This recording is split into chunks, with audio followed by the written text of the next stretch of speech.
साथियों, भारत का आज लोकतंत्र सस्पेंड हो गया है।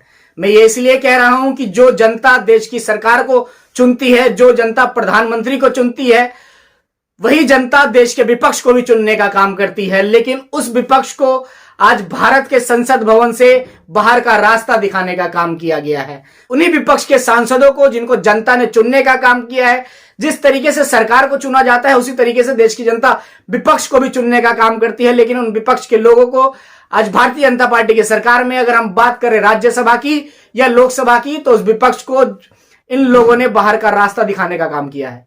नमस्कार, आदाब, जय हिंद, जय भारत। मैं अंशु ठाकुर आपके बीच में फिर से एक अपनी नई वीडियो लेकर हाजिर हुआ हूं। अगर अभी तक आपने मेरे चैनल को सब्सक्राइब नहीं किया तो सब्सक्राइब करें और बेल आइकन दबाना ना भूलें। साथियों, आजाद भारत में ऐसा पहली बार हुआ है कि इतने बड़े संख्या में देश के राज्यसभा के सांसदों या लोकसभा के सांसदों जिनको सरकार ने निलंबित करने का काम किया है। सरकार मैं इसलिए कहूंगा क्योंकि जो सरकार चल रही है वो भारतीय जनता पार्टी की है और जो स्पीकर बैठे हैं, लोकसभा हो या राज्यसभा हो, वो भी भारतीय जनता पार्टी के स्पीकर हैं। हालांकि ऐसा कहा जाता है कि जो स्पीकर होता है वो किसी पार्टी का नहीं होता। वो जो निर्णय करता है, जो फैसला करता है, जिस तरीके से कार्रवाई करता है, वो निष्पक्ष और ईमानदारी से करता है।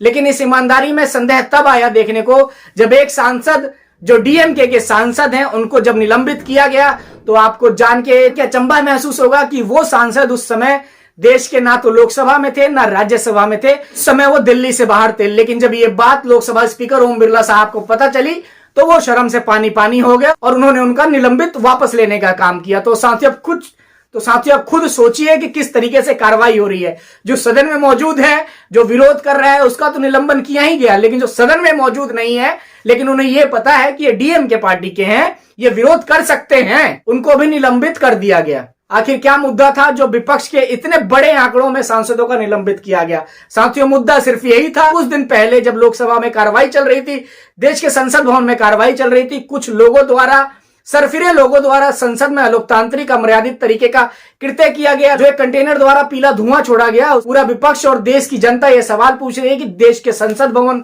देश के लोकसभा राज्यसभा जहां कार्रवाई चलती है, वहां इस तरीके से सुरक्षा में चूक कैसे हो गई? जहां सुरक्षा के कई घेरे मौजूद हैं, चाहे आप आईबी की बात करें, चाहे सीबीआई की बात करें, चाहे आप एसपीजी की बात करें, सीआरपीएफ की बात करें, दिल्ली पुलिस की बात करें, कमांडेंट की बात करें, इन लोगों के रहते हुए देश के संसद भवन की सुरक्षा में इतनी बड़ी चूक क्यों हुई?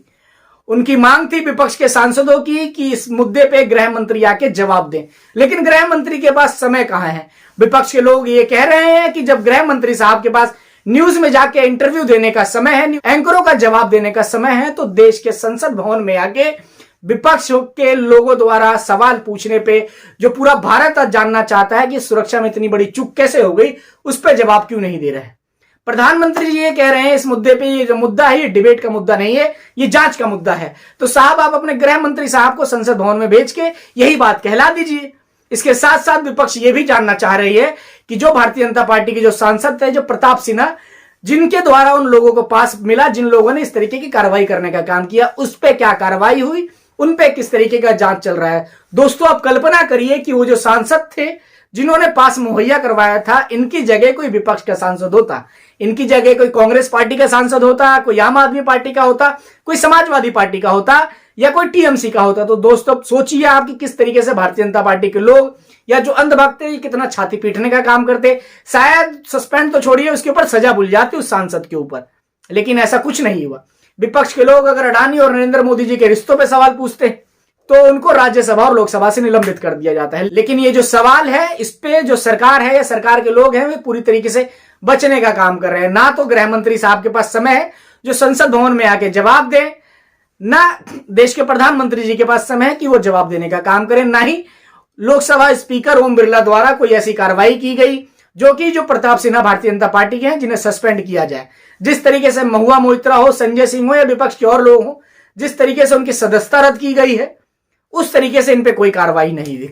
अगर हम बात करें आंकड़ों की, तो 14 तारीख को पहले 14 सांसदों का इसी मामले में निलंबित किया गया। उसके बाद आज इस मामले में 78 सांसदों को निलंबित किया गया। टोटल मिला के 92 सांसदों को निलंबित किया गया है।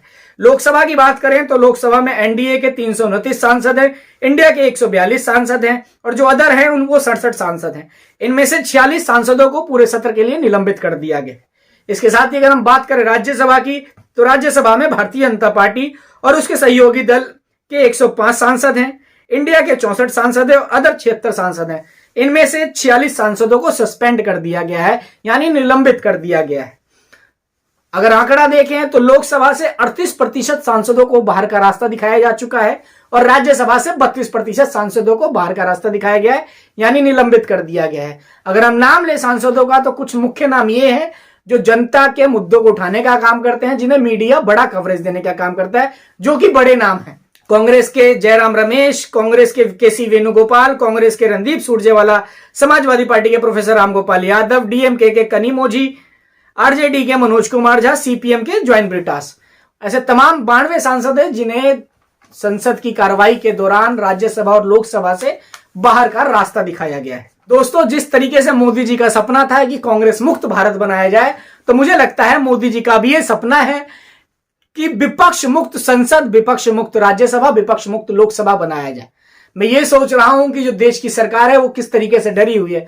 क्या अमित शाह जी के पास इतना समय नहीं है या इतने डरे हुए हैं वो जो संसद में आके जवाब नहीं दे पा रहे? क्या नरेंद्र मोदी जी की सरकार ये सही फैसला अपनाने का काम कर रही है? देश की जनता या जो लोग इस वीडियो को देख रहे हैं वो इस पे क्या कमेंट करना चाहते हैं, आप लोकतंत्र के हित में जरूर कमेंट करें। और अगर अभी तक आपने मेरे चैनल को सब्सक्राइब नहीं किया तो सब्सक्राइब करें, बेल आइकन दबाना ना भूलें। जय हिंद, जय भारत।